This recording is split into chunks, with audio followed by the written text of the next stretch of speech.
वो जो डॉक्टर अहमर है ना, तो घर उनका था, नाना वाला। नाना ने उनको अपना बेटा बनाया हुआ था, तो अब डॉक्टर अहमर ने खुद वो घर वापस खरीद लिया। लेकिन उनको ये नहीं मालूम था कि मैं वो लड़की हूँ। बस इतनी सी बात थी। तो उन्हें मालूम हो गया? जी। बड़ा अच्छा हुआ कि जल्दी मालूम हो गया, मैं भी यही चाहता था। आपको पता था? बहुत अरसे से मैंने वो कागजात देखे थे, तो मैं उसी वक्त समझ गया था। तुमने वो कागजात देखे नहीं थे ना, इसलिए तुमको मालूम नहीं हो सका। अगर आप मुझे पहले बता देते तो अच्छा होता। अब बताना ज्यादा अच्छा है।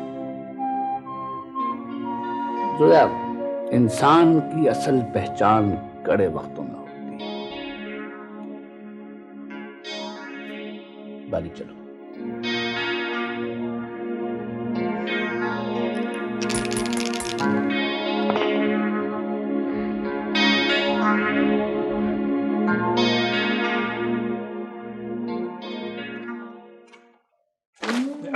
वो आपकी सिपे सलार कहाँ है? खत किसका था? आपको किसी ने ये नहीं बताया कि किसी की टो में नहीं रहते? बताया तो था, लेकिन खत किसका है? तुम्हें क्या तकलीफ है? लाए तो फिर दिखाइए। नहीं दिखाता। दिखाएं ना।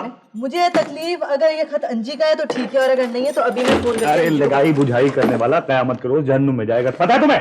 हाँ तो फिर दिखा दे, क्यों नहीं दिखाए? लेकिन पता तो चले लिखा क्या है। अरे डूब मरो चुल्लू भर पानी में। हाँ? ये लिखा है? जरूर लिखा होगा, किसने लिखा है? भाई ये एक खत है माहिर नफ्सियात का। मैंने एक अखबार में इश्तिहार देखा था कि आपका कोई मसला हो तो हमें भेज दें, हम हल बता देंगे आपको। तो मैंने अपना मसला बता दिया, अब हल भी आ गया है। अब देखना ये है कि हल कितना कारगर साबित होता है। जी, मसला क्या है? मसला ये है कि ये लड़की जो है ना अंजी, इसका कुछ पता नहीं चलता कि मुझसे मोहब्बत भी करती है या मुरव्वत में हाँ करती है। पूछ लिया होता, आपके लिए क्या मुश्किल है? भाई पूछा था लेकिन अपना मुंह सा बना के रह गया। बकौल शायर, उसने यूं अर्ज़े मोहब्बत पे संभल के देखा, उसके दिल को न खबर हो न गुमा हो जैसे। हंसने की क्या बात है? Sorry sir. क्या हो रहा है यहाँ पर? ये पब्लिक पार्क नहीं, एक हॉस्पिटल है। मजमा क्यों लगा रखा है आपने यहाँ पे?